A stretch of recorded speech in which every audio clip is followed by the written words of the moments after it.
Just to the northwest of Johannesburg, the cradle of humankind is riddled with limestone caves. Some have already yielded fragmentary fossils of our remote ancestors.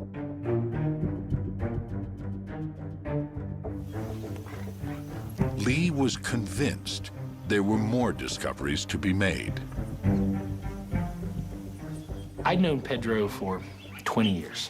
And I said, you know, go out there and list your caving buddies, get underground, and see if you can find something. And so I bought Pedro a motorcycle so he could move around out here. Basically, what he wanted me to do is to go through the cradle area, locating and finding fossils. So I sat, as I often do, on a rock, and I contemplated how I'm going to approach this. And then it dawned on me, I'm part of a caving society, having caved in this area for years. And in that, I found Rick and Stephen.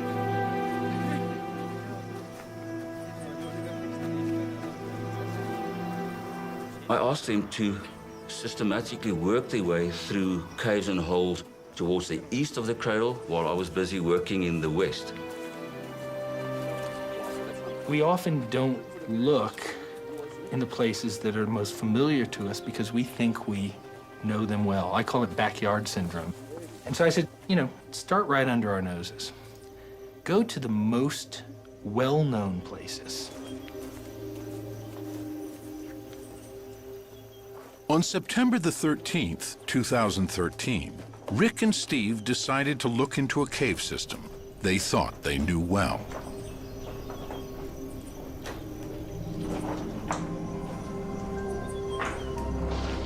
It's called Rising Star.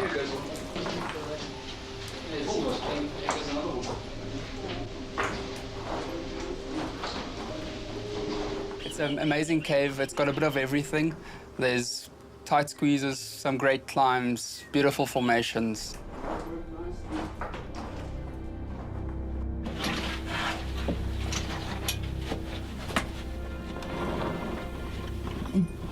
Rick and Steve headed deep underground.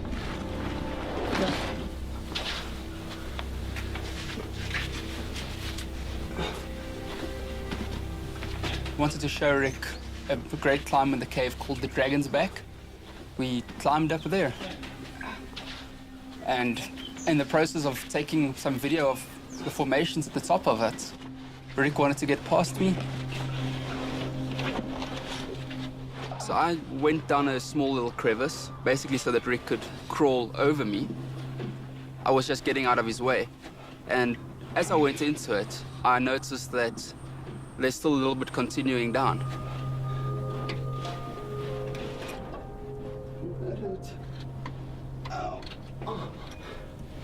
Once in the crevice, Steve realized there was nothing below his feet.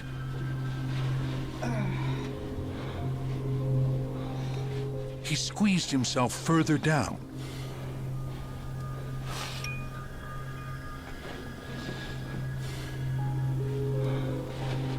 Every time you go down, it just goes a bit further and a bit further and a bit further down. You squeeze your body in so that you don't slip, and you feel around for a grip.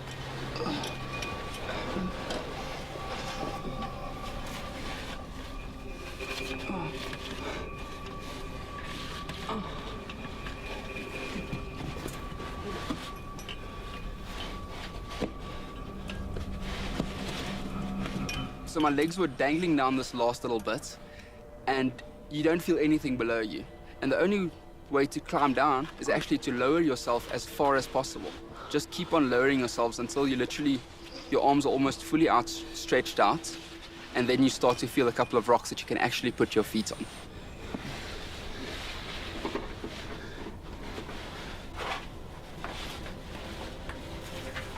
He emerged into a hidden chamber.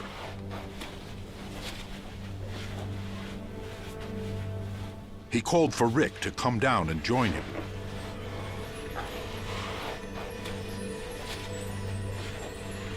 they could see massive rock formations above their heads. But the real discovery was beneath their feet. The floor of the cave was littered with small bones. We saw at first one bone lying around. We looked around a bit more, and, well, another bone. We actually spotted teeth in the rocks and realized we actually had found something. Followed by a skull in the ground. And finally, one of the most interesting ones is the mandible, with 4 teeth in it. Rick and Steve had no idea what type of bones they were looking at, but they seemed intriguing. They took pictures and decided to show them to Pedro. And I will never forget when he came to me with the photos, put it on the computer, and the first thing I noticed was the jaw with the teeth. And I realized this is definitely a hominin. So needless to say, I called Professor Berger. He didn't answer his phone, and we decided we're going to drive to his house, because now we're all excited, bubbling, of course. Arriving at his home, I rang the bell, and when he answered, my words to him was, "Lee, you really want to talk to us?" Pedro says, "You're really gonna want to let me in." And, 9:30 at night and dark, but I could hear that emotion in his voice. And they flipped open a computer, and I saw something I don't think I ever dreamed I would see on a computer screen. A lot of swearing at first. Apparently that's his reaction when he sees fossils. But yeah, no, he immediately identified it as a hominid. And that was a mandible of what was clearly an early hominin. The teeth just perfect. The next picture had a skull in it of a hominin. I could see it in outline. There were bones everywhere. They'd take every one of them I could see in the image were hominin. I was a bit in shock because it all went like a car crash for me. It really did, black and white, and I have only visual, not audio.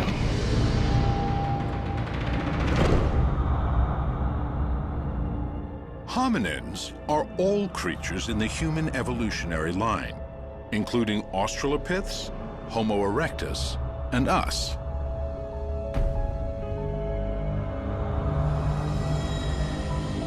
When his shock faded, Lee immediately turned his mind to the question of what type of hominin this might be.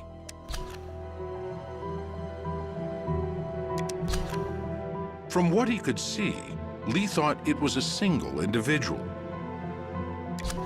Probably one of those Australopiths that came on the scene some 4 million years ago.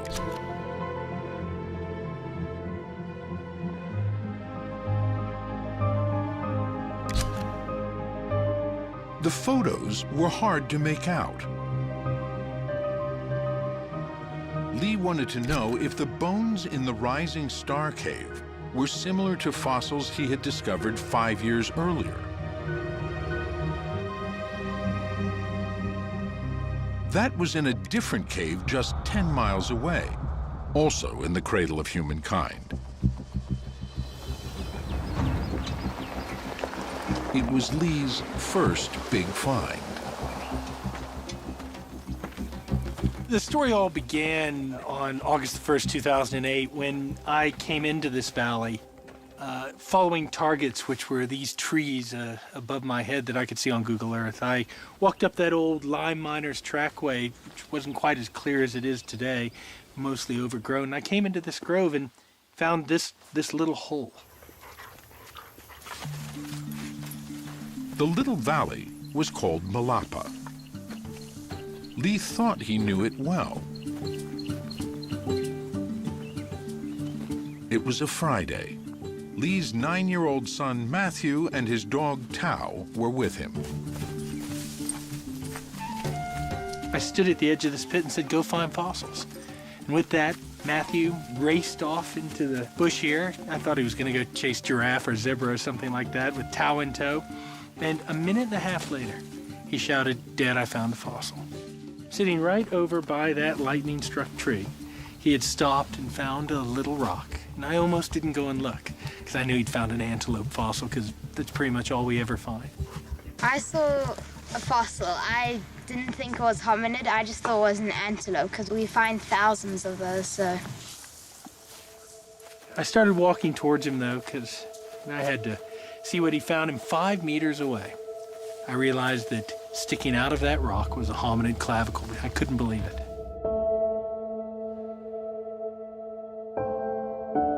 I took the rock in my hand and I was turning it, trying to think what else this could be. And as I turned the back of it over, there sticking out of the back was a mandible and a canine. And that's when I realized that an extraordinary thing had taken place. After almost 20 years of searching in the cradle of humankind, Lee finally had a major discovery. He had his son to thank, but also a crew of Welsh miners who had come through the valley 100 years ago. And they'd come through this area looking for limestone to build Johannesburg. And they would blast these caves apart looking for that rich, white, pure limestone, and they'd burn it and make cement out of it. In the 1880s, Johannesburg was a gold rush town, little more than a collection of shacks. But it sat on some of the richest gold seams ever discovered. As the gold kept coming, so did the gold prospectors. The town grew, and construction crews were desperate for limestone, essential for cement and gold processing.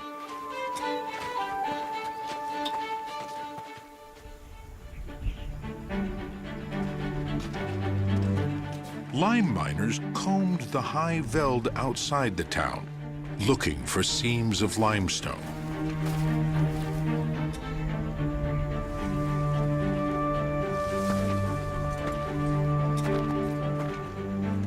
Although they likely didn't know it, these seams concealed remnants of ancient cave systems and were full of fossils.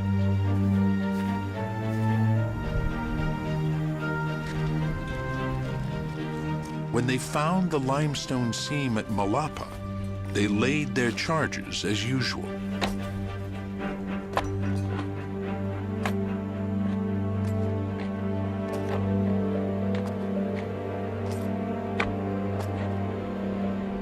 They came in here and put in 3, at the most 4 blasts. One right below me here, one over in the side, one over there that I can see.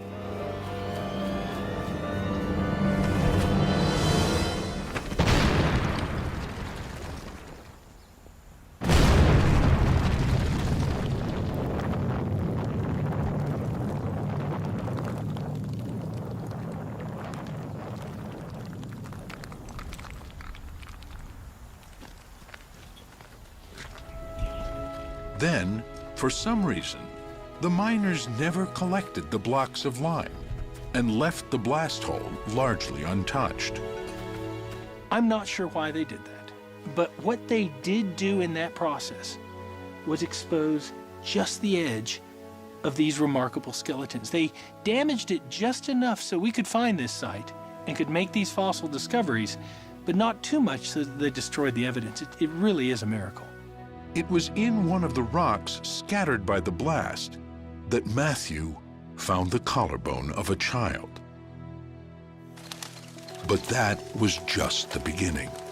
The hole where the miners planted the dynamite would soon yield so much more. It was only once I had the permit, we came back on September 4th, a whole bunch of us, that we spent all morning looking here, and we found nothing. We were even thinking of leaving because we thought there wasn't anything here. That I stood over on the other side of this pit, looking down into that pit, and I saw something sticking out of the rock right down here. And what I saw stunned me. And I climbed down the pit and looked right over here, and there, sticking out of the wall, was the proximal humerus of a hominid. I couldn't believe it. I did my PhD on those. I climbed closer, and as I got closer, I realized there was a scapula, the shoulder blade in place. And I came even closer and put my hand on the wall, right here. And 2 hominid teeth fell into my hand. Then I said something. And that started the second part of this remarkable story. Everyone piled down in here at my feet was a proximal femur in a block here that clearly belonged to the child. What was amazing was it never crossed my mind that this wasn't the child that Matthew had found. How could you find 2 skeletons at a site like this? What it would turn out to be, of course, was a second skeleton, the female skeleton.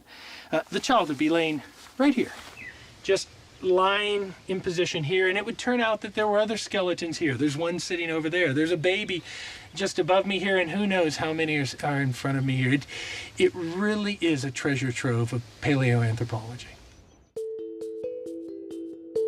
One by one, they took out blocks of stone they thought might have hominin fossils in them, remnants of our ancient human family.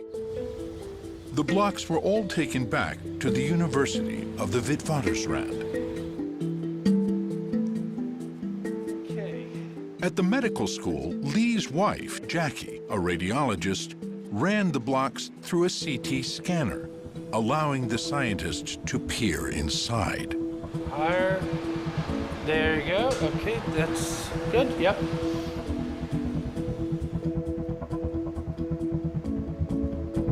What one of those blocks revealed was stunning. A slice came through, and you could see an entire skull. I was dumbfounded. I could not, in my wildest dreams, believe an entire skull could be sitting in this little rock. Then began the painstaking job of freeing the skull from the rock that had encased it for possibly millions of years.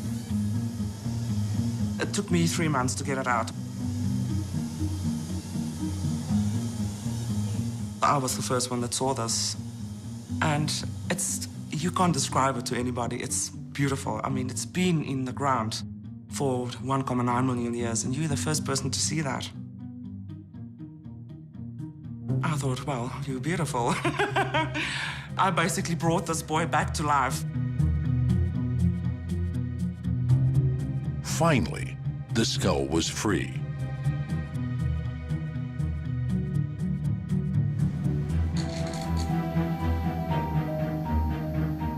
Its small brain and forward-projecting face made it clear that it was an Australopith.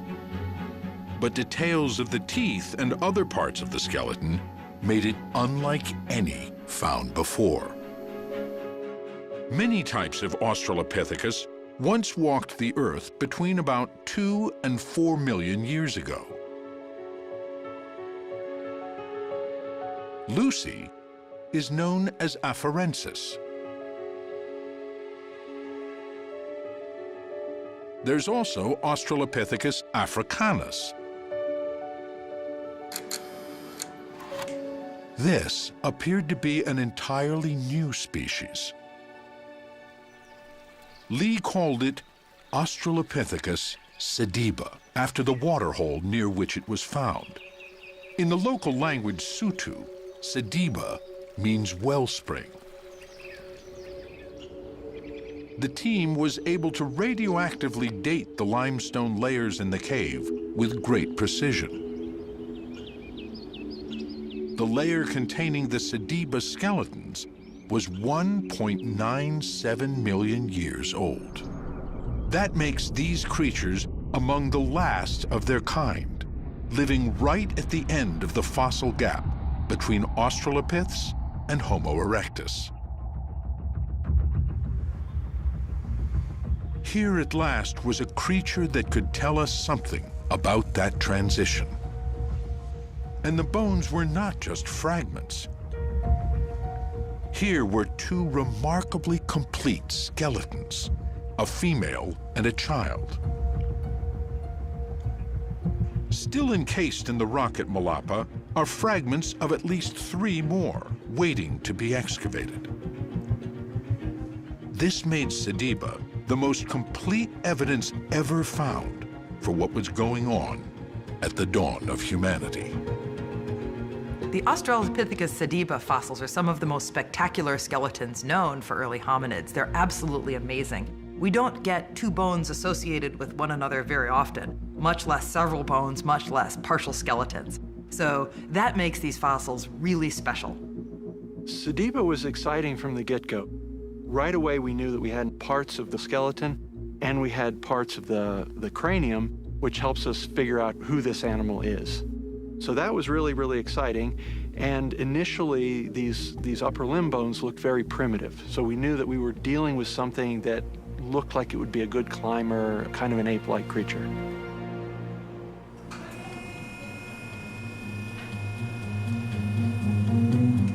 Peter Schmidt's job is to reconstruct Sediba's skeleton.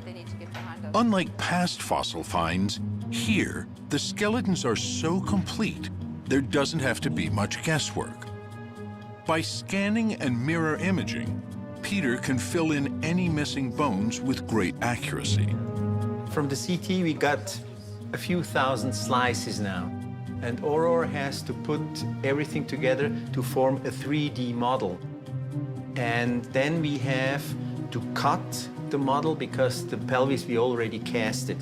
So we only need the rib cage. But the right rib cage we have already, but we need now the mirror image of that. And the computer helps us to do the mirror image in a second. Layer by layer, a 3D printer then slowly prints the rib cage in fine plaster.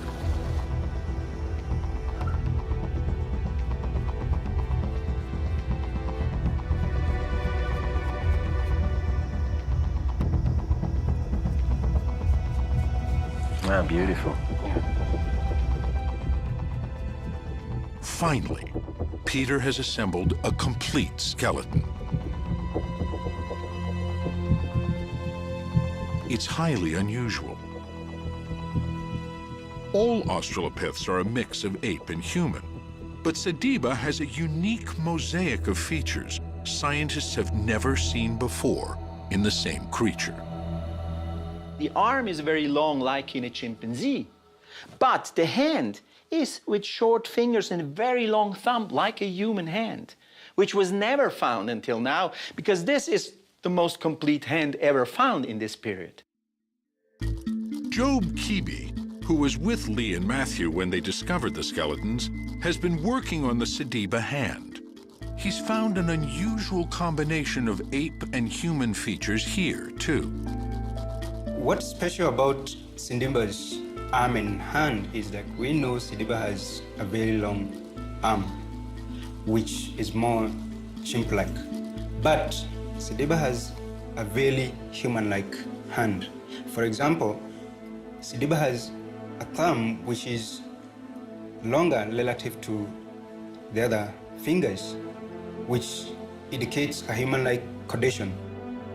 Sediba's hand, with its opposable thumb and forefingers, is so human that it could have been a tool user.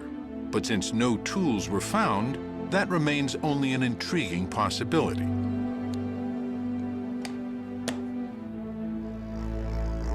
From the reconstructed skeleton, paleoartist Victor Dieck can start to create a lifelike digital painting. By virtually applying tissue thickness markers carefully calculated from the known facial tissues of living primates, he can build up a realistic impression of Sediba's face. Once that was all done, I have now gone ahead and created a body for it. And if you want to see, we can check all that by going transparent and making sure that the bones and everything line up in the proper spaces. So here we have a concept reconstruction of how Sediba potentially could look like.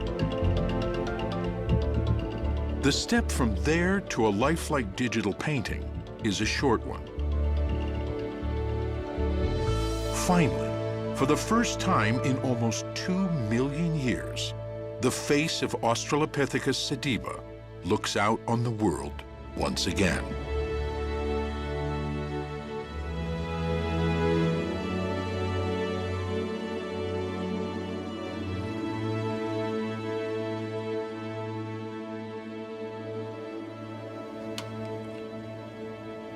But the true revelations will come from the bones themselves. Because they are so well preserved, these fossils will give scientists unprecedented insights into the lives of these ancient creatures. Everything from what they ate to how they died. Such details might help explain the Australopith's transition into our genus, Homo. They might also prove or disprove a highly influential theory about the dawn of humanity. A theory inspired by the very first discovery of an Australopith fossil.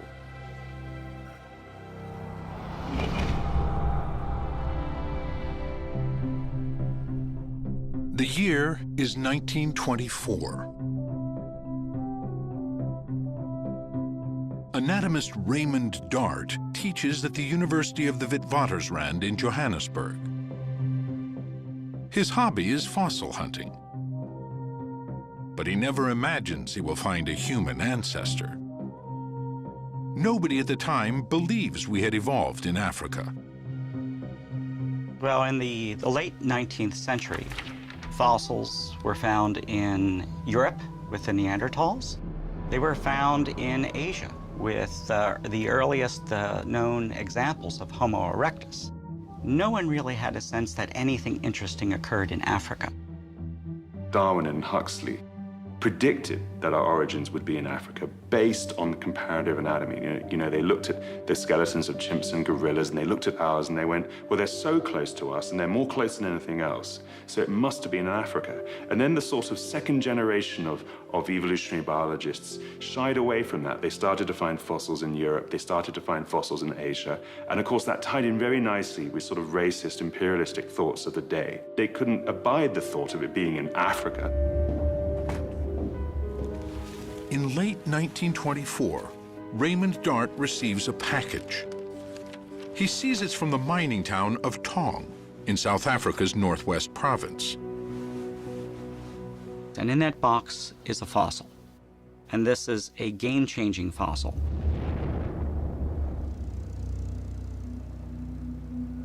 It's been sent to him by miners who noticed what looks like the skull of a small ape encased in the rock. Dart is fascinated.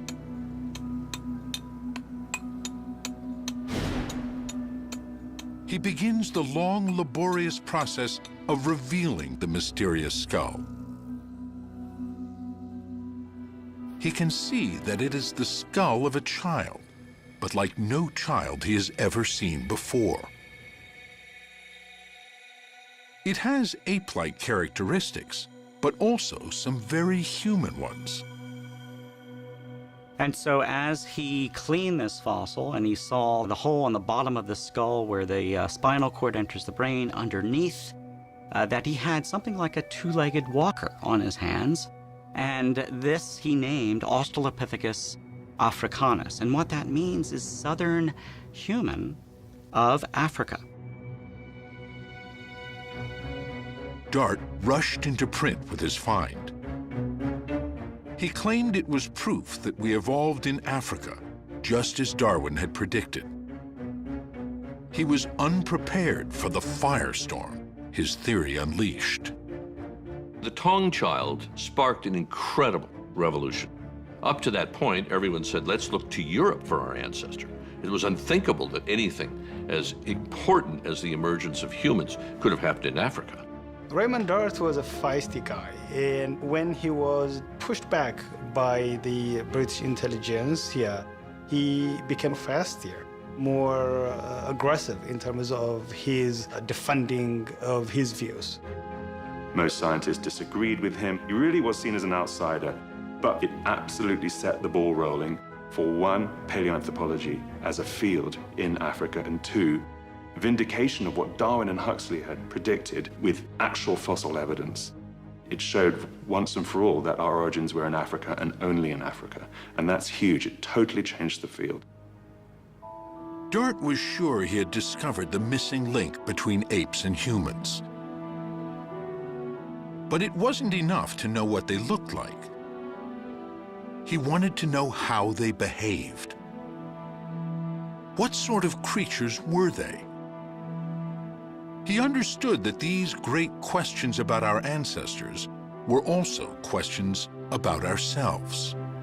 The reason we're interested in our own ancestry, I think, is the reason that you or I want to know who our parents were and who our grandparents were or great-grandparents were. Because somewhere in us we realize that there's a little bit of them in us. And so to understand the quirks of our own behavior and why we do things, if not just why we look the way we do, comes from that ancestry. Paleoanthropology is just that in deep time. We're looking way back. And so we're looking at the things, the sort of little bits and pieces that drive why humanity is like it is today. Raymond Dart was building a theory about how the Australopiths, our ape-like ancestors, became human. His ideas about the dawn of humanity were the touchstone for thinking about our origins for generations. In the 1940s, more examples of Australopithecus began to be found. And a key site not only had fragments of Australopithecus, but also the bones of many other fossil animals. And Dart noted that these bones were broken in a special way. Dart became convinced they were weapons made by our primitive ancestors.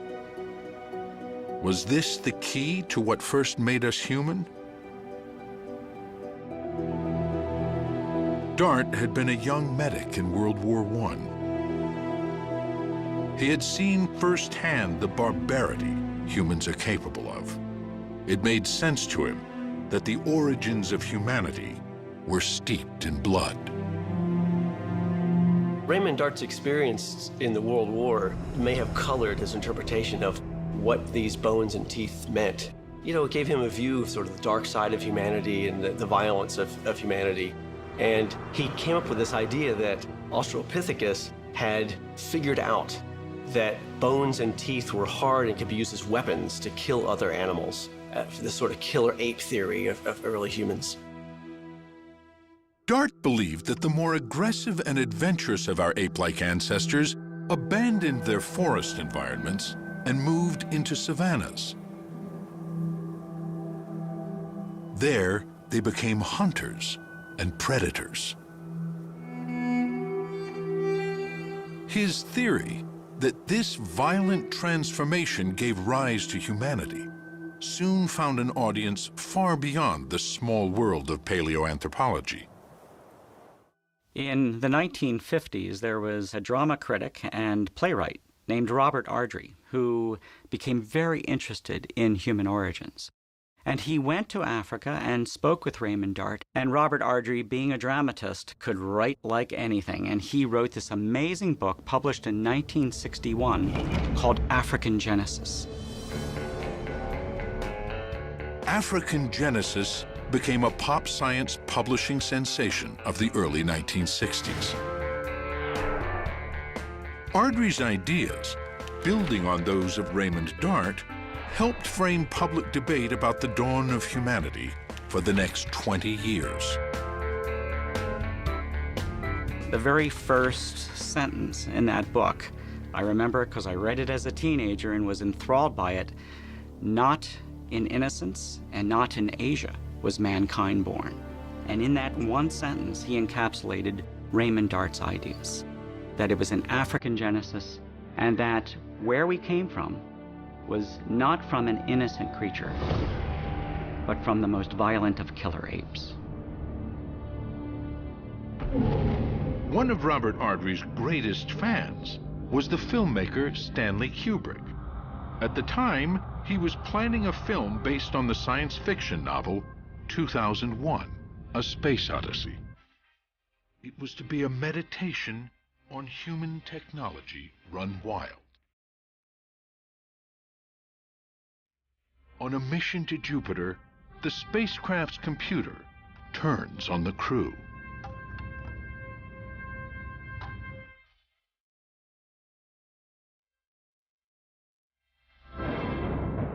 At the beginning of the film, our ancestors discover the first technology: weapons.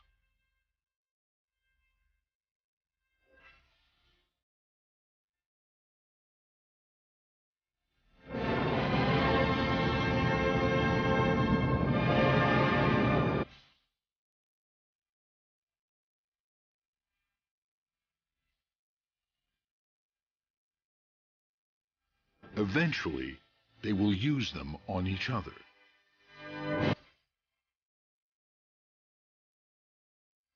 This was the dawn of humanity, imagined by Dart and Ardrey. And so this sets up then for Kubrick the same conflict that Dart felt. For Dart, that first weapon explained the emergence of human beings, while at the same time it explained the atrocities of the 20th century. Are we killer apes at heart? Is this what we will discover about our ancestors at the dawn of humanity?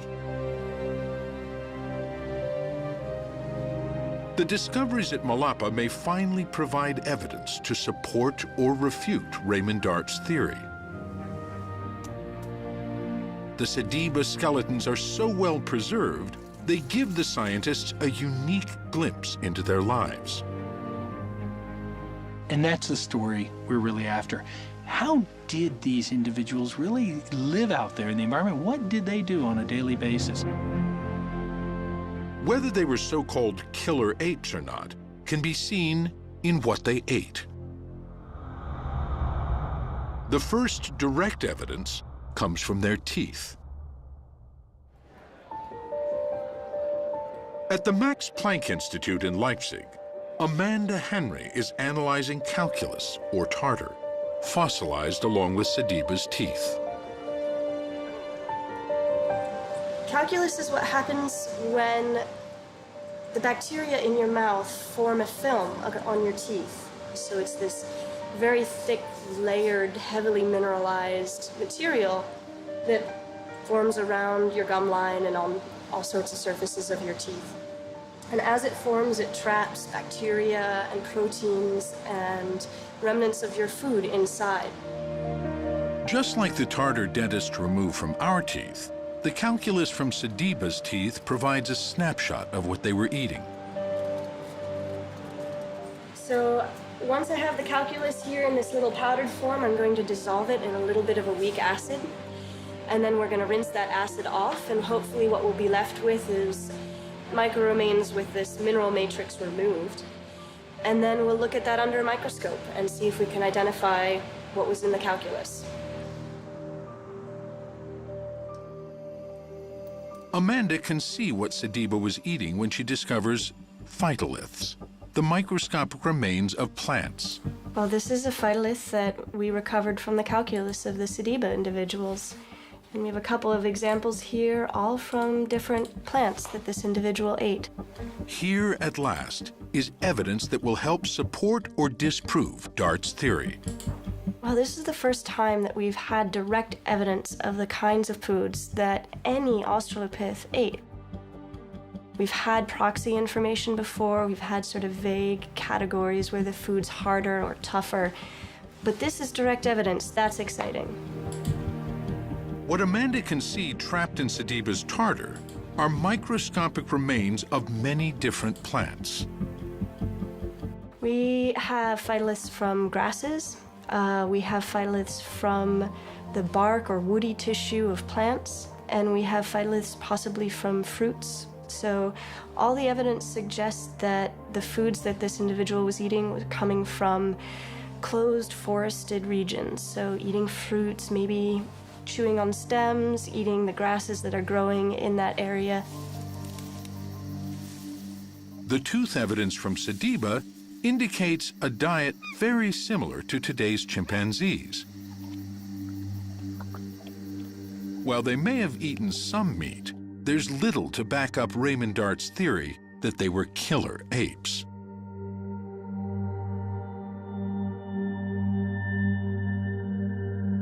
So later scientists came and looked at the evidence and found that there were tooth marks in the skull of an Australopithecus individual. And that was just really compelling evidence that Australopithecus, maybe instead of being the predator, was the prey. So our ancestors, or the early hominins in South Africa, were the victims rather than being the carnivores that Raymond Dart wanted them to be. The caves in which he was finding not only the remains of human ancestors, but the remains of many, many, many other animals, which he thought were being consumed and devoured by our ancestors, were actually all the victims of predators and carnivores who were pulling all of those animals into the cave. It seems Raymond Dart's vision of our ancestors as the first killer apes, so famously portrayed by Stanley Kubrick, was wrong.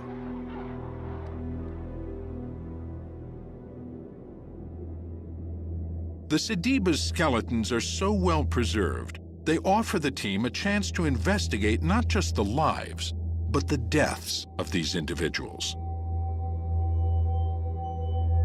They can analyze the 2-million-year-old death scene almost as if it were a forensic case.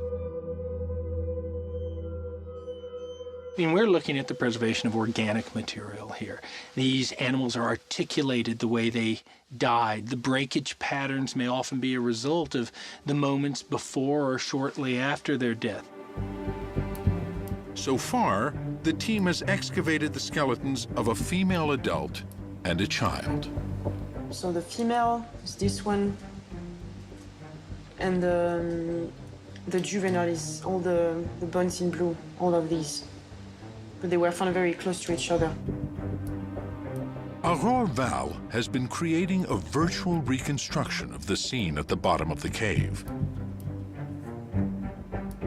Besides the Sediba skeletons, there are the skeletons of many other animals, too.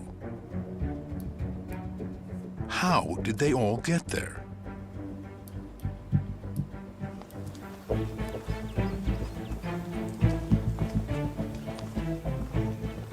Two million years ago, Malapa was a much deeper cave. Landscape erosion has reduced it to a small depression in the ground. But when Australopithecus sediba was around, it was a cave system about 90 feet deep. Imagine a vertical shaft going up. There's probably water dripping down, roots hanging down. Right here is the curled up body of the female. Lying right there is a child's body, the 13-year-old boy. There are other animals all being eaten by bugs and going through the usual process of decay. This reconstruction shows the Sediba death scene in great detail. Now, the team want to know how all these creatures died. Were they dragged in by predators, or did they fall?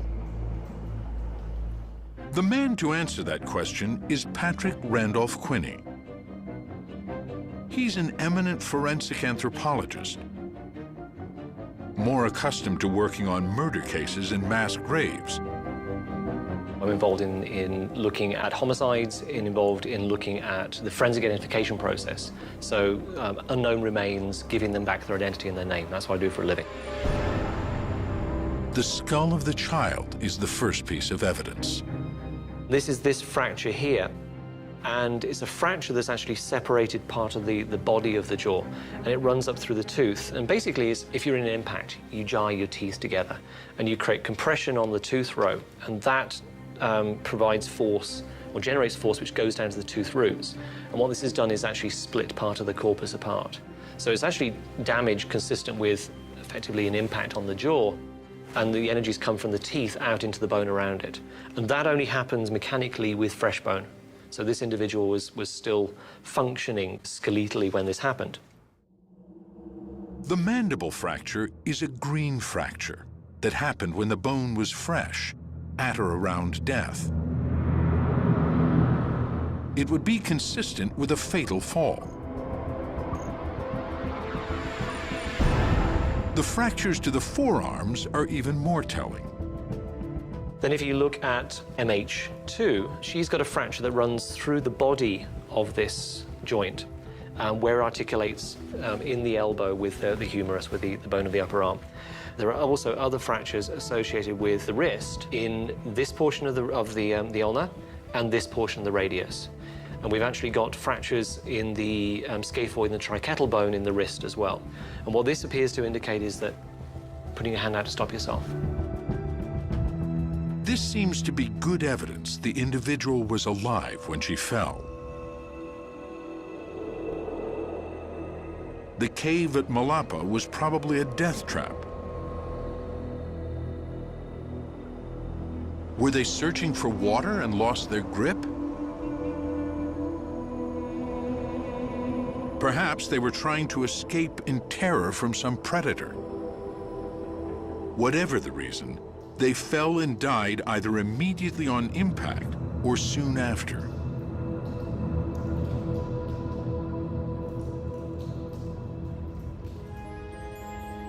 It appears that mud then buried the bodies, and as it hardened, kept them from disintegrating. This is why they were so well preserved. Then began the long, slow process of fossilization, in which all organic material in the bone was replaced by minerals. Today, the Sediba fossils are still yielding insights into the Australopith world of almost 2 million years ago. But the most tantalizing question of all is still unanswered. How did these primitive creatures evolve into more advanced human ancestors? To find out, scientists need to find perhaps the most elusive fossils of all, the first members of our genus Homo. For decades, the only fossils that came close were the fragmentary remains of a creature called Homo habilis, handyman. In the early 1960s, fossils discovered from Olduvai Gorge in Tanzania by the Leakeys led to the definition of a new fossil species in our evolutionary tree, Homo habilis, handyman. And what was significant about that is that stone tools were connected with what Leakey proposed as the first human, a member of our lineage, the genus Homo. Like most scientists at the time, Louis Leakey thought our evolution was probably a gradual linear process, a single chain of species becoming progressively more human. He decided the key event that made our ancestors cross the threshold to humanity was not the invention of weapons, as Raymond Dart believed, but tools. Since Homo habilis seemed to be the first tool maker, he declared it the first member of our genus, Homo. Here at last was the link between the ape world of the Australopiths and the human world of Homo erectus.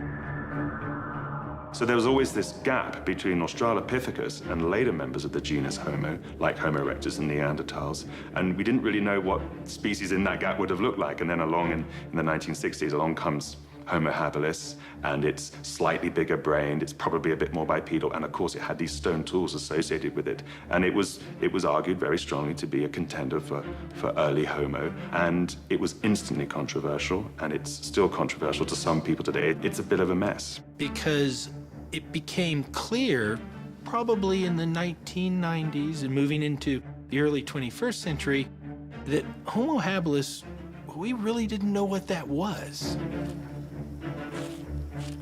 One of the main reasons for classifying it as human was that it was found with tools.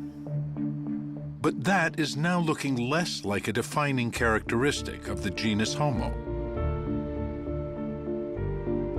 We now know that even the more primitive Australopiths had the capacity to use stone tools.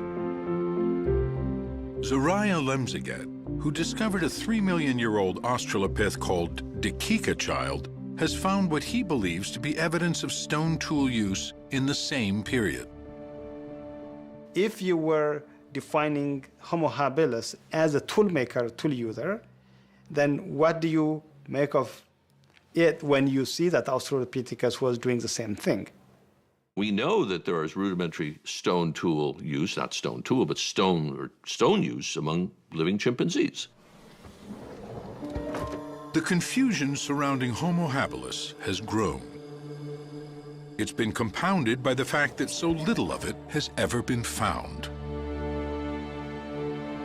Colleagues have said, you know, if you had a shoebox, you could put all those fossils that might be early members of the genus Homo into it and still have room for a good pair of shoes. With so few fossils to go on, scientists had little they could say for sure about the first members of our genus, Homo. This was the situation when the two young cavers, Rick Hunter and Stephen Tucker, made their discoveries in the Rising Star Cave. When Lee saw the photos from the fossil chamber, he could only hope they would clear up the confusion. Was it another Sediba, or was it even Homo habilis? The only way to find out was to bring up the fossils. Lee knew there was no time to waste. I had to make a decision.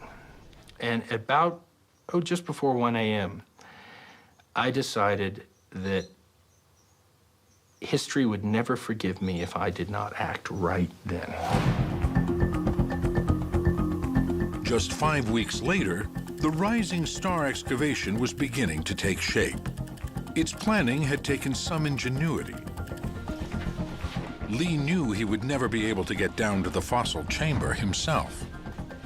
In places, the chamber entrance was less than 7 inches wide. I put a call out on Facebook saying, I need skinny scientists who are not claustrophobic, who are cooperative, who can work together in a dangerous and difficult environment. And I need you available by the 1st of November.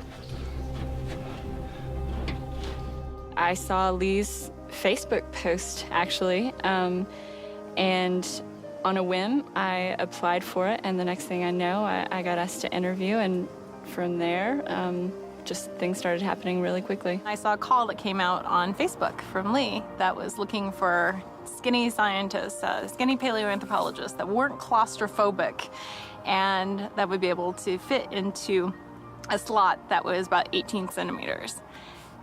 And that was very intriguing. I didn't say what had been discovered. I didn't say anything about what I thought it was. They only knew it was me in South Africa, and it was clearly underground. I thought I'd get 3, 4, 5 applicants. I really did. I mean, how many people in the world could be qualified and fit that criteria?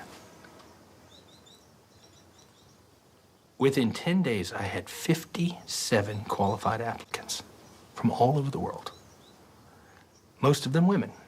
One morning I woke up and there was a call for tiny, experienced archaeologists from Lee Berger, and I thought, that's me.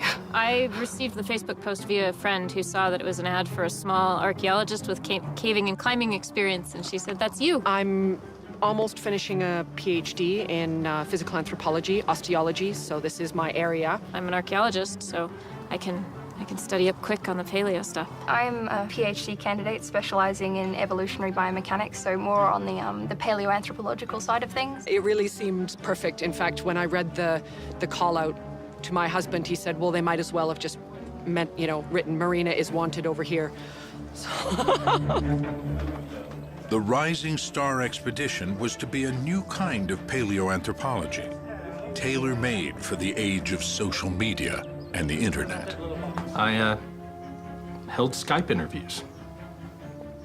And I did a few things in that with the 11 people I'd shortlisted out of this spectacular list of applicants. Lee explained a little bit about how the cave was found and shared with us some video footage and the initial photographs that Steve and Rick took.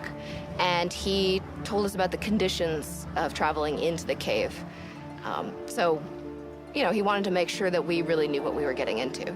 It was mysterious. It was very enticing for that reason, you know, sort of wondering what sort of circumstances they were that necessitated asking for small people with excellent paleontological skills. In the Skype interviews, I wanted to see these people face to face, but I also wanted to test some things. I needed to know that if I shut the cameras off, which I did for many of them, I wanted to hear if they could respond to me, because I had already designed by then this system of communication.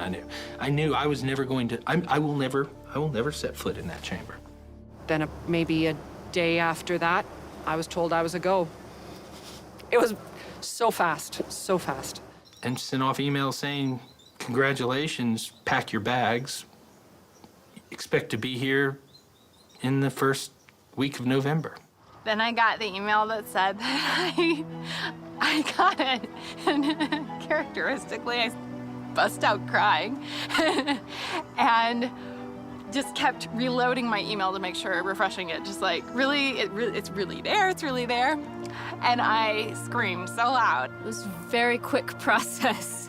The ad went up, and then the interviews happened the next week, and found out a day later that I was accepted to the project, and all of a sudden I was rearranging my schedule and waiting for the plane tickets and packing up and reading quickly of everything that I needed to know, and so it was fast and furious getting ready for this. My brain was just like a flurry, it was like an explosion of glitter and confetti.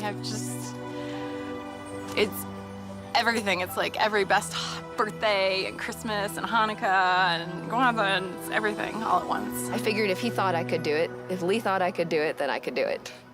I had no illusions that this was going to be easy. Nothing like this had ever been done, certainly in the African context, I knew, and perhaps ever, anywhere. And I knew I had to have everything from medical support to safety support to the design of the infrastructure underground and above ground and all the things that go on with a scientific expedition.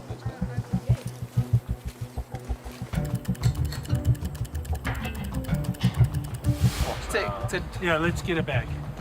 As the camp was set up, Pedro, Rick, and Steve readied the cave for the excavators. Preferably a caving bag, eh? Green, yes. Safety lines, lights, cables, and cameras were installed. The possibility for accidents was ever present. Lee rehearsed safety procedures over and over again. Critical issue is no one panic.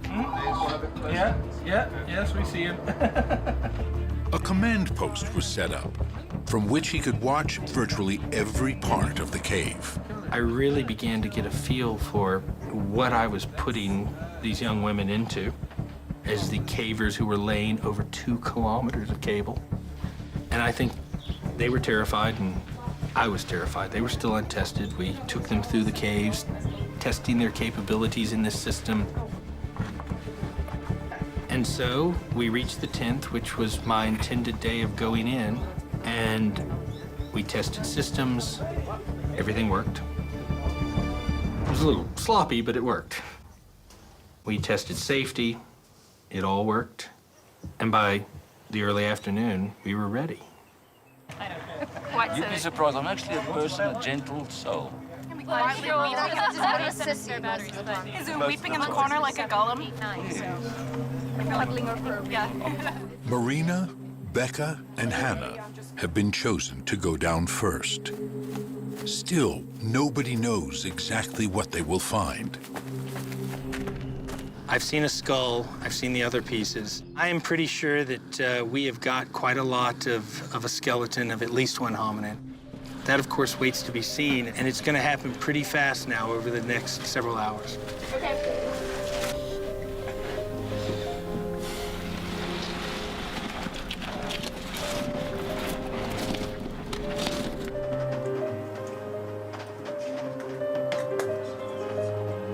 Anxiously watched by Lee and the team in the command post, Marina, Becca, and Hannah make their way deeper and deeper underground. The descent is difficult. And as I looked down, I thought, oh, you know, I don't know if I can do this. But then once I was committed to go down, it was actually much easier than I was dreading. Just trying to also slow it down a bit because I've got the GoPro running. It was just an amazing feeling to realize how far away you are from everyone up top in the command center and to just fully realize what you're down there to do. I became a little bit overwhelmed, but then you also have to turn that off in some sense because you're only down there for a limited amount of time and you have a job to do, a very important job to do. Going down the chute for the first time was, honestly, it wasn't as bad as I thought it was gonna be. Then you come into a landing zone and there's a hallway to pass through. It's not really a squeeze, but it's a narrow passage to pass through, and then the chamber opens up again.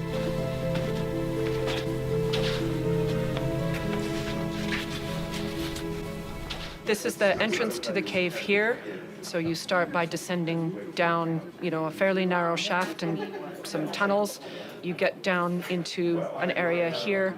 This is what we call the Superman crawl, which is a very narrow crawl. You have to crawl on your stomach for about 3 meters. Then you enter into another chamber. This is what we call the Dragon's Back. So that's the ridge climb with the sort of 4 or 5 meter drop on either side. You get up to the top of Dragon's Back and you end up at the top of the chute, which is another sort of tunnel access that then you start the 12-meter descent into the chamber. And so that's this area here. Once you drop into the chamber, you're actually just in a landing zone. It's another sort of antechamber.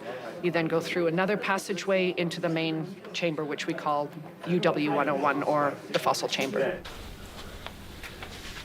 Marina is the first to enter the chamber. There was a little bit of trepidation, I have to confess, and a lot of excitement to be the first of the advanced scientists to go into the cave.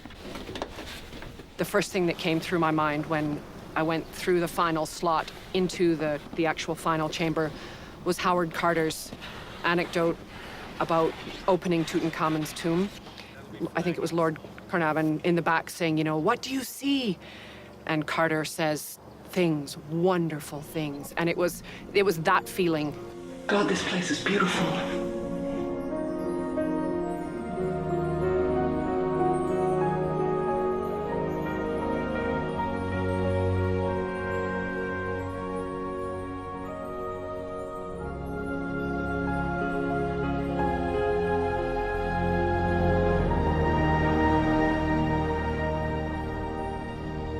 First of all, the cave is beautiful, just geologically beautiful. And then you look down, and there was just a sea of bone. And it was obviously just not regular bone. So, yeah, it was amazing. Amazing. And then I saw them enter this chamber. And we got the camera set up, and you could see their feet moving. And it was surreal. She's very careful.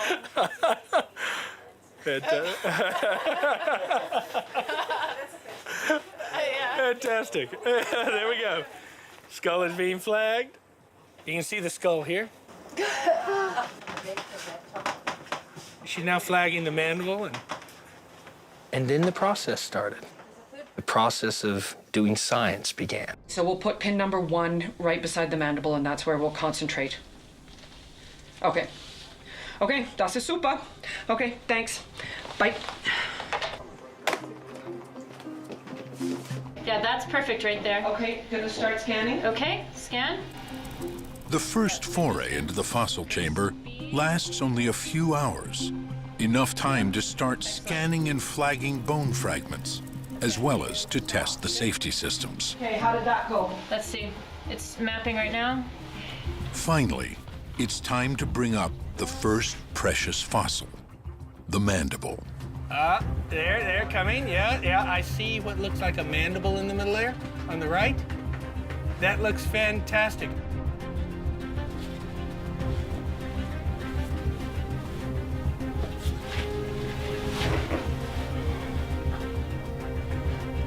It's Becca who will take care of it on the ascent.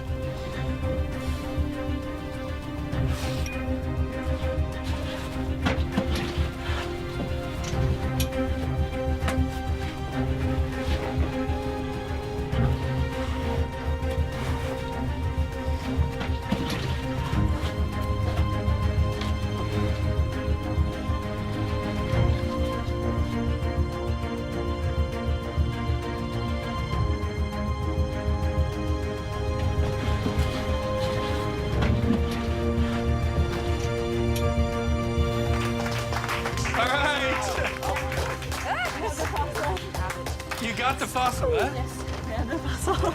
Well done. There you go. Now we have everyone else. Everyone's out. Rick's out safe. They're all out. They went out. They're coming. Well done. And so first, their safety and that they were out was just this enormous emotive relief. And then the sense that they'd actually got this thing. So now I was going to see for the first time what all of this was about. And when they opened that little box and we unwrapped this thing that they collected, every great idea we had went out the window. Gone, you know. Suddenly we didn't know what we had. When he had first seen the jawbone in Rick and Steve's photos, Lee had decided it probably belonged to an Australopith. One of the most striking characteristics of an Australopith's face is its large ape-like jaws and teeth. As the Australopiths transitioned into the genus Homo, their faces shrunk. Jaws and teeth became smaller. When he finally had the jawbone in his hands, Lee saw it was too small to be an Australopith. It seemed quite human. Could it be a new specimen of Homo habilis? Or could it be a new transitional species between Australopiths and early Homo? These are the questions on anatomist Peter Schmidt's mind as he studies the mandible from Rising Star. They have this molar teeth and a very strange use of the frontal part here. And luckily we got another piece. So with these two pieces we have a hemimandible which is complete. And then we can put on the mirror image and we have sort of outline. Peter can then compare it to the mandible of Homo habilis. I will take this away, and you see, this is the tooth row of Homo habilis. You see also that these are massive teeth, but the tooth row is straight, and we have a very strong shelf here.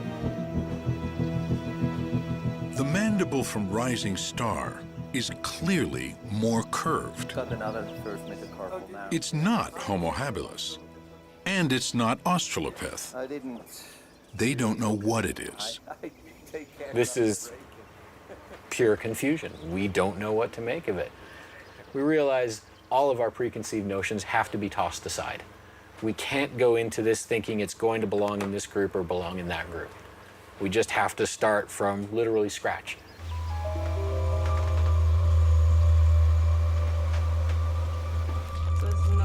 The team hopes that as more fossils emerge from the cave, the confusion will clear up.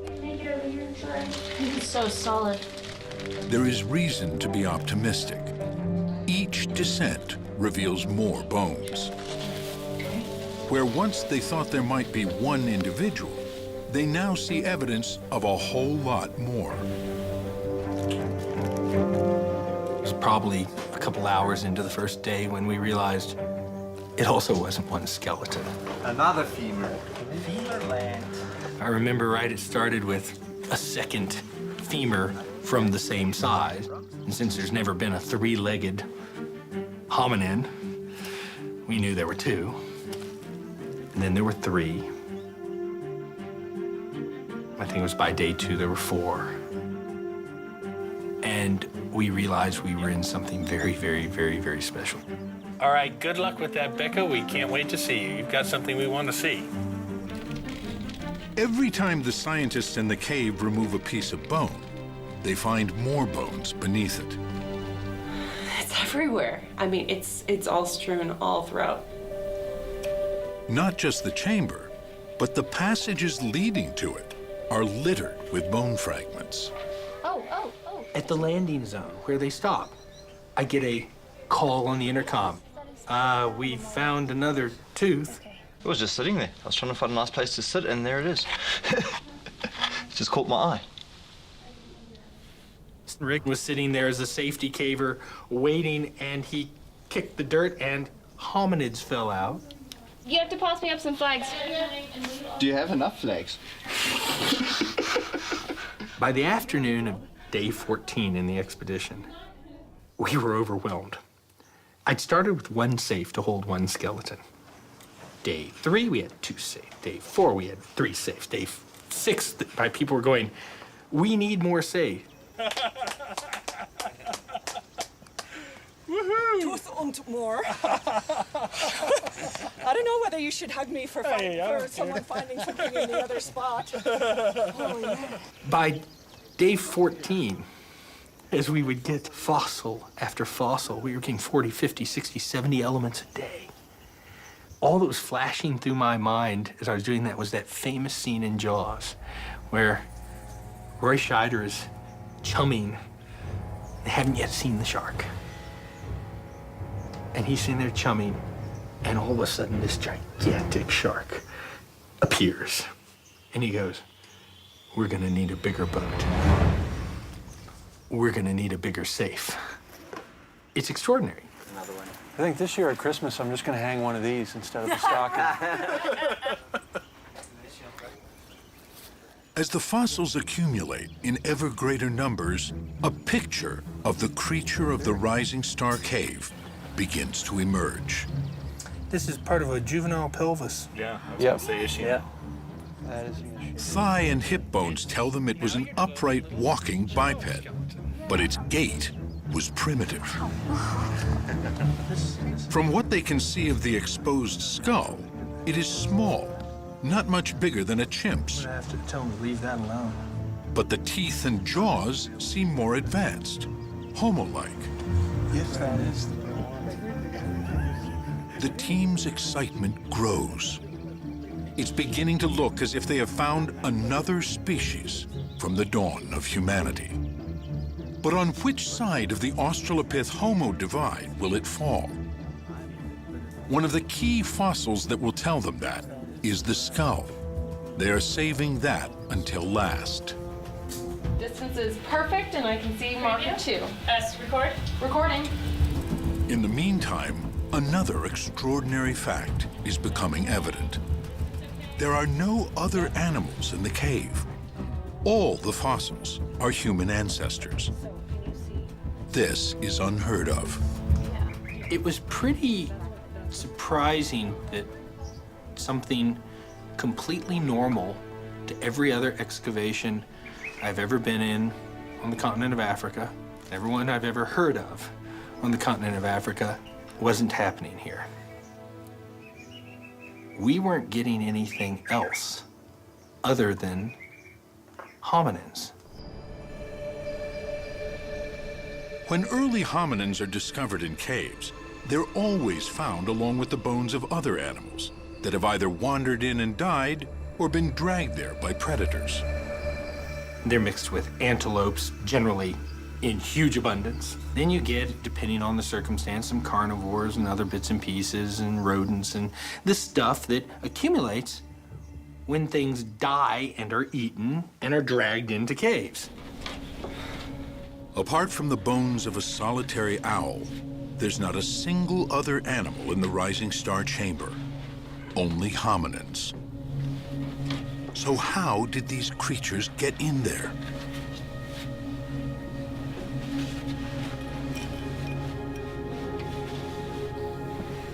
The chamber is very inaccessible, deep in the dark zone of the cave, with no entrance other than the long, narrow chute.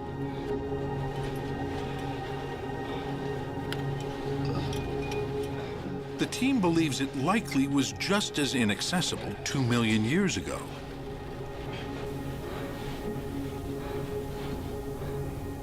It's starting to look as if the bodies might have been intentionally placed there. Could this possibly be some sort of burial? There has never been evidence of anything like this linked to such a primitive-looking ancestor. So we got that looming in front of us and don't have an answer to it. Until now, the earliest known burials are from about 100,000 years ago and a much more advanced form of early human. The team doesn't have a date yet for the fossils of Rising Star, but it seems unthinkable that such a primitive-looking creature could be disposing of its dead. But that's what it looks like. And the age ranges of the individuals are very similar to what archaeologists find in cemeteries. At the early stages of this expedition, they look like a symmetry population. Very young individuals and very old individuals, and nothing in the middle so far. Doesn't mean we're not going to find middles, but that's what you see in a cemetery when you dig it up. Right now, it looks a lot like that. Will it hold out to be that? That will be a mystery I want to see solved. And we're left with this conundrum of, you know, is what we're looking at, you almost don't want to say it out loud. It's a mystery with profound implications, but one that will require further analysis before anyone is willing to back it wholeheartedly.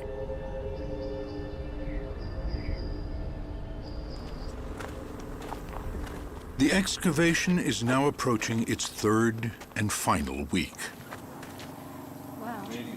Perhaps the most important bone has been left until near the end: the skull.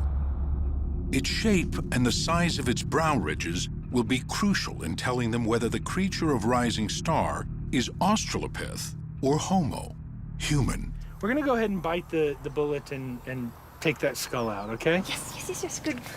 If only because it gets it out of the way. Yes, I know. It's like... Not because you want it out or see it, right? Out, A couple of reasons we want to get it out. One, the skull can tell you a lot. It can tell you cranial capacity. You start getting an idea of the shape of the skull. Is it Australopith-like and pinched in the front, or is it rounded, more like a human, or is it something in between? Does it have a sagittal crest neck? We want to see that skull. And also the skull was probably the most complex initial extraction. It's fragile. It's a thin piece of bone. It could break apart. We needed to know whether we could get something like that out. And we needed to get it out, see what was underneath it. Whether this was a skeleton or whether there were lots of individuals associated with each other. So there was all this tension.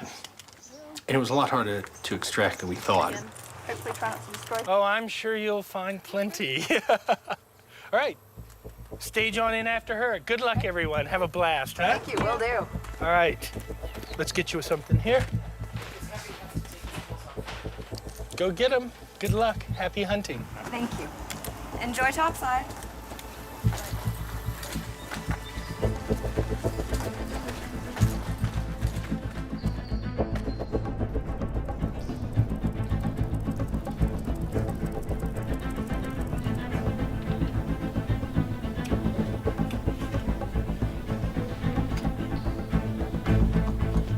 The skull is extremely fragile. The team carefully scans the area immediately around it. And then, I guess that's it. How big? Yeah, those are perfect. Then, they begin the laborious process of removing every tiny fragment of bone surrounding the skull. Oh, we've got medium bags now. Yeah. Finally, they delicately scrape away the dirt to release it. So this is great. We're done for the season.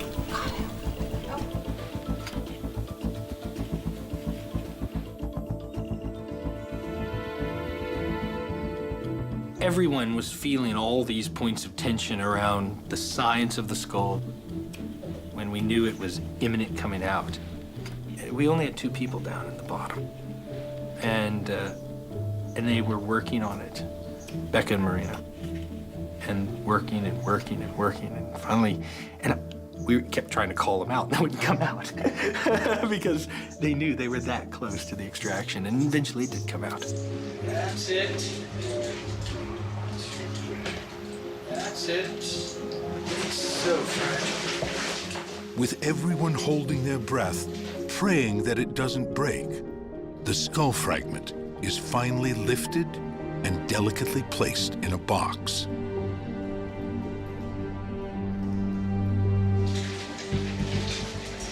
That's it.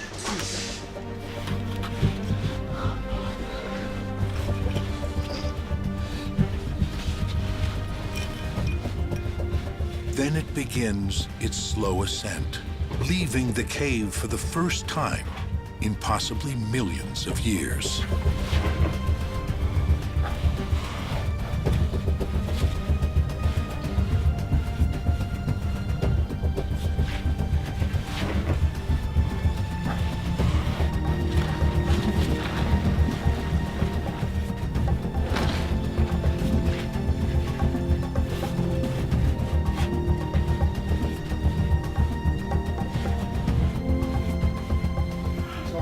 Yeah, that's right. He's holding the box, so he can't do this. He's got to be much more careful than that. Yeah. All right, there it is. All right.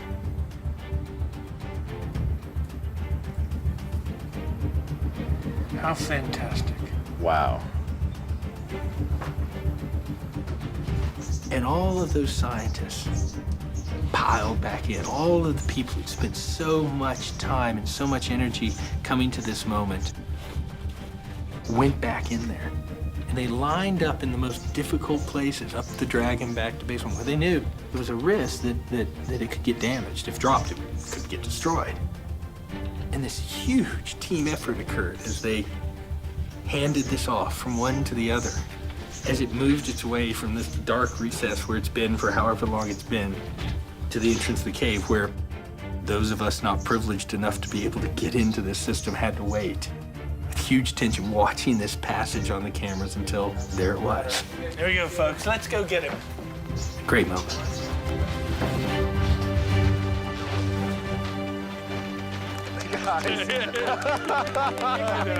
Like a Rocky moment, it's like, woo!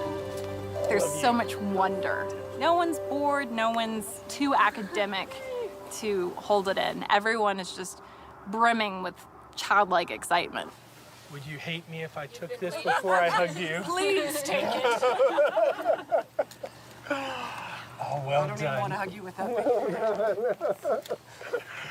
I'm going to give this off to John.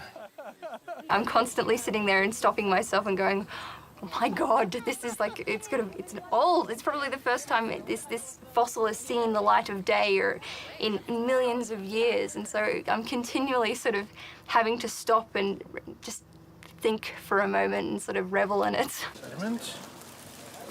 It's in a bowl. It's the moment everyone has been waiting for.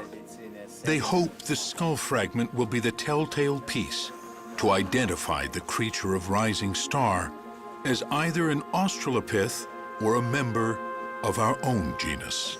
Looking at a left frontal. So it's this part, the orbit, and then part of the brain case just behind the orbit.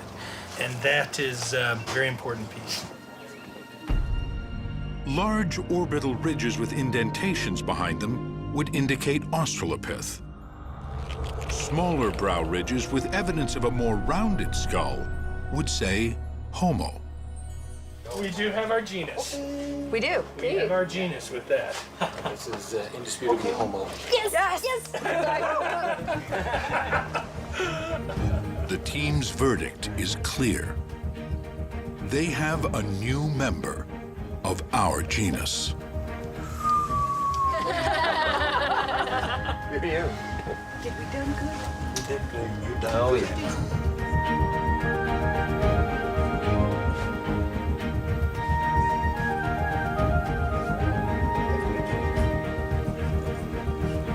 Now the question is, what can it tell them about the mysterious dawn of humanity?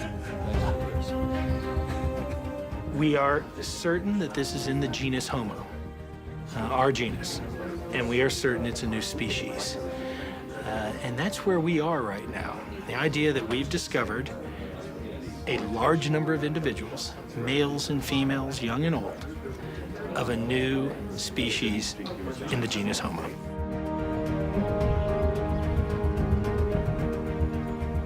In the next phase, they'll have to piece together and analyze the rest of the fossil remains.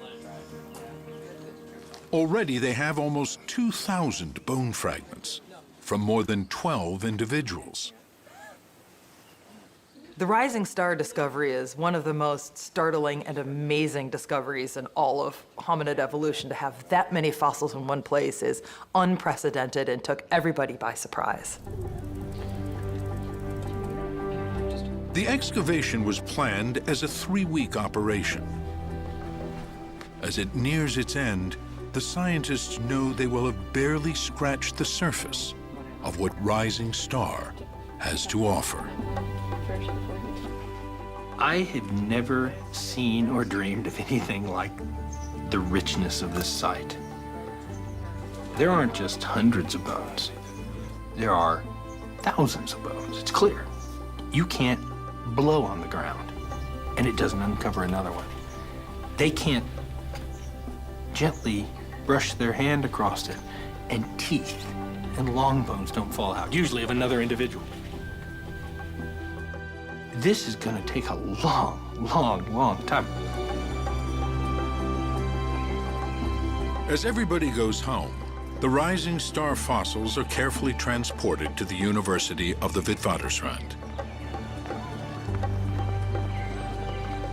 It was here, 90 years ago, that Raymond Dart sparked a firestorm by declaring that the dawn of humanity was in Africa. It seems fitting that it is here, too, that the mysterious early humans of Rising Star will begin to tell their story.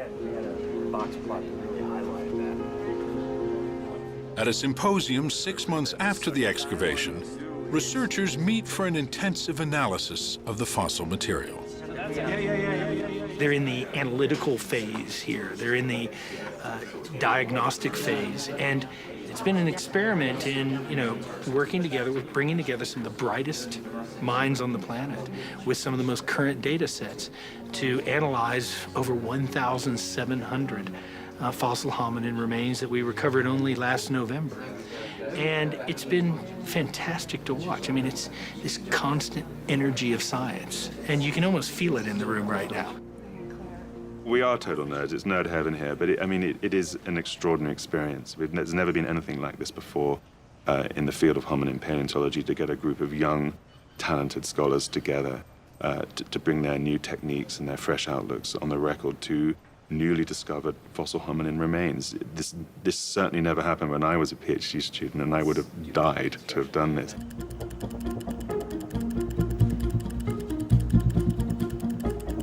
As the analysis goes on, the bones from the Rising Star Cave are finally ready to be presented to the world. We've got a new species of early human in the genus Homo, and that's tremendously exciting. We've never had anything in that transition period between the late Australopiths and the earliest members of our genus in any kind of abundance, and boy, we have it in abundance now. To members of the team, the fossils suggest a creature unlike anything ever found before. We're looking at creatures that are human-like in their feet, human-like in their hands, human-like in their teeth. Everything that interacts directly with the environment is Homo. And everything that's sort of central, the trunk, the architecture of the vertebral column, the brain, those sorts of things are more primitive. It's like evolution is crafting us from the outside in. We've called the species Homo naledi. Naledi means star in Sutu, and we've called the chamber that the fossils come from, that still has fantastic fossils we found, the Dinaledi chamber, which means the chamber of stars. Homo naledi is a strange mosaic of ape and human. small-brained and small-bodied, with chimp-like arms, but with human hands, teeth, small brows, and long legs. Probably a long-distance walker. Naledi is a surprise in very many ways. It's got an incredibly tiny brain, a brain that's more than a third as small as a modern human's brain is. Yet it's clear when you look at the cranial shape, the dentition, the legs, particularly the feet and even the hands, that this thing is part of our genus. Here are creatures on the cusp of becoming human, but still very close to the Australopith world. It makes the question of how they got into the cave even more intriguing. It looks like they got in there because somebody put them there. Now, if we say that, you have to understand that's a very controversial thing to say. And so we approach it very conservatively. We can show that there's no signs of predation. We can show that there's no predator that accumulates only hominins in this way. We can show that they didn't all get there at once. We can show that there's not a flow of material into the chamber. And that's where we leave it scientifically. You know, we can say the best hypothesis we can come up with is they were put there. If this is true, its implications are far-reaching. They now know that the rising star hominin had a brain size in the range between 450 and 550 cubic centimeters. That's just slightly larger than a chimp's.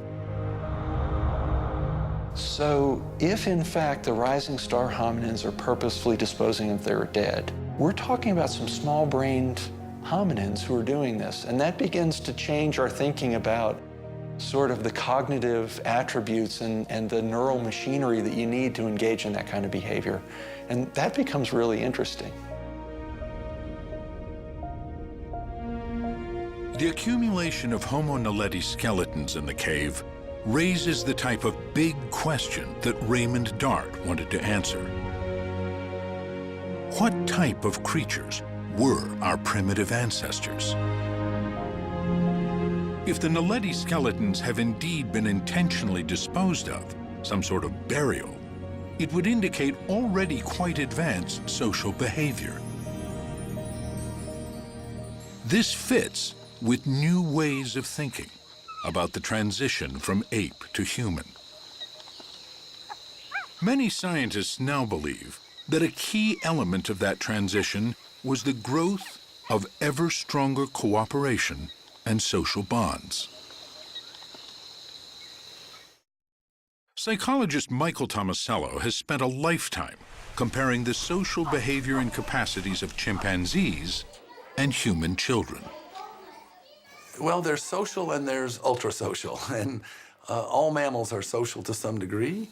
Great apes are especially social in the sense that they form long-term relationships with others and have bonding relationships with others, and they groom, they support each other in fights. So they're very highly social creatures. But a lot of it is organized around competition. So a lot of it is organized around coalitions to fight over food and so forth. And in humans, we of course haven't lost our selfish and competitive streak, but we've become so much more cooperative. Not perfectly cooperative, but much more cooperative. The fact that we can sit in an airplane with 300 or 400 individuals of breeding age that we aren't related to and not rip each other apart is a uniquely human character, and it was evolved on this landscape behind me, because Africa is a harsh place, and we as early humans had to evolve cooperation in order to survive here. We didn't have big canines and sharp claws. We just had each other. Humans are the most highly social primates ever to walk the earth. We bond and form relationships far more complex than any other primate. So if the rising star chamber is indeed a burial, perhaps this would suggest that here at the dawn of humanity, those more complex social bonds had begun to take shape.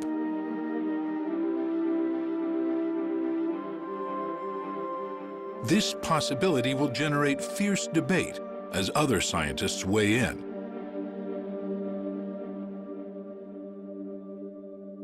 But how do these discoveries change the narrative of human evolution?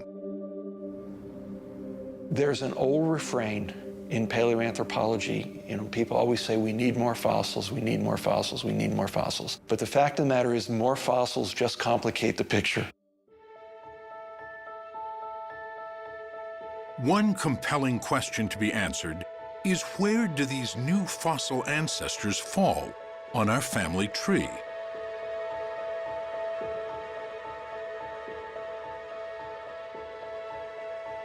Dating the fossils is proving to be difficult and complex.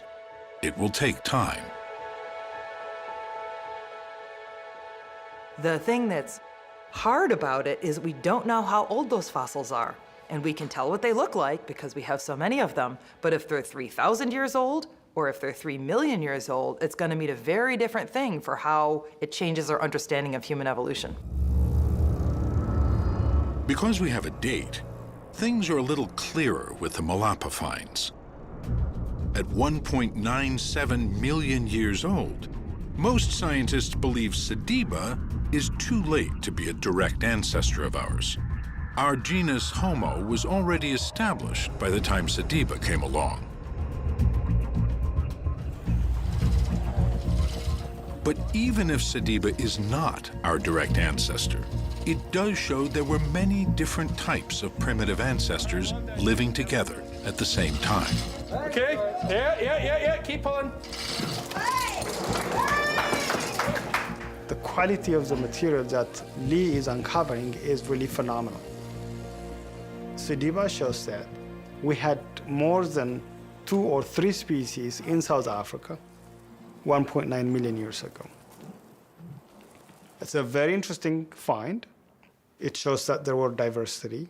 It's a beautiful material, but I don't think that Sediba was ancestral to our genus Homo. Whether or not they are our direct ancestors, the fossils at Malapa and Rising Star point us toward a new way of thinking about human evolution. We have a strong tendency to want to draw simple lines between species and make nice family trees. And we have to understand that that's our need, that's our desire, that's not necessarily the way that nature works. It's very natural to think about human evolution as a sort of family tree in deep time. But evolution is much more complex than that. Evolution is bushy. There are different experiments. Populations try different adaptations. They try different ways of being about the world. Paleoanthropologists talk about the bushiness of human evolution as a metaphor for the many types of early hominins and the difficulty of knowing which one led to us. But even that metaphor may not do justice to the way evolution works. Nature is messy, nature is complicated, nature does not really respect our desire to put fossils into neat bins and to sort of name nice, neat species. Both Sediba and Naledi have a mosaic of Australopith and Homo features. They seem to show that at the dawn of humanity, there were multiple evolutionary experiments with small-bodied, small-brained, upright walking apes.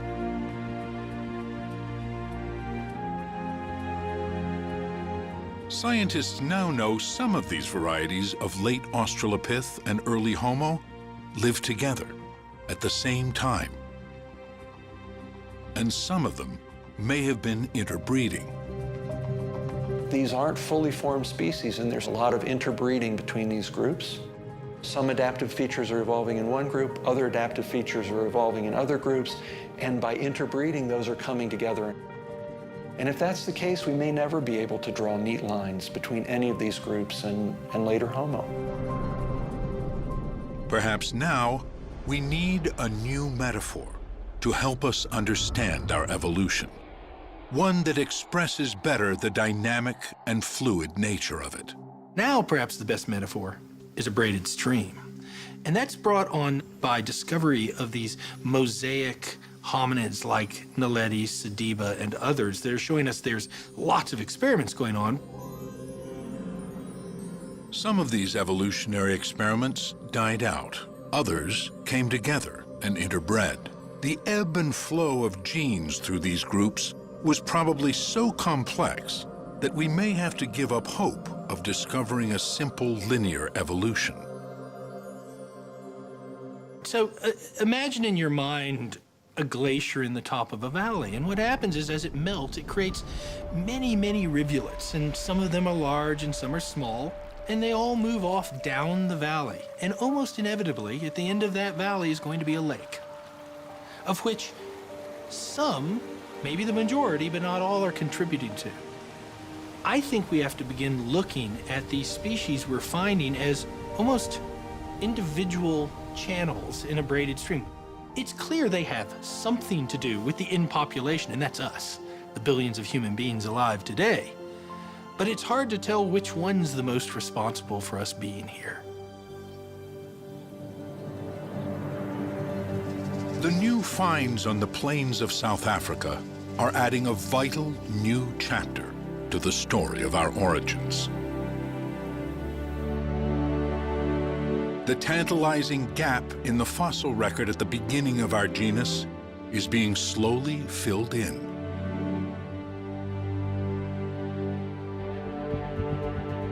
Finally, there is light at the dawn of humanity.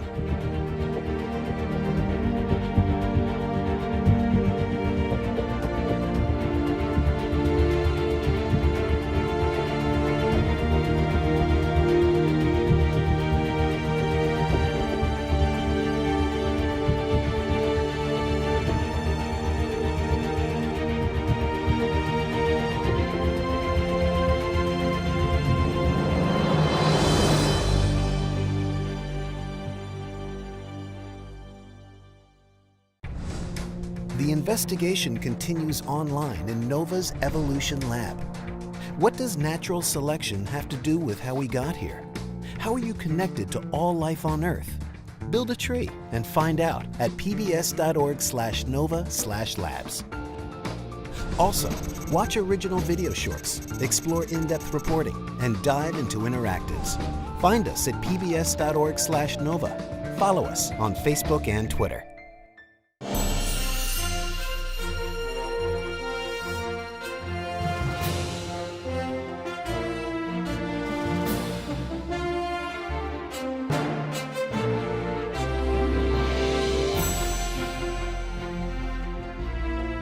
This NOVA program is available on DVD. To order, visit shoppbs.org or call 1-800-PLAY-PBS. NOVA is also available for download on iTunes.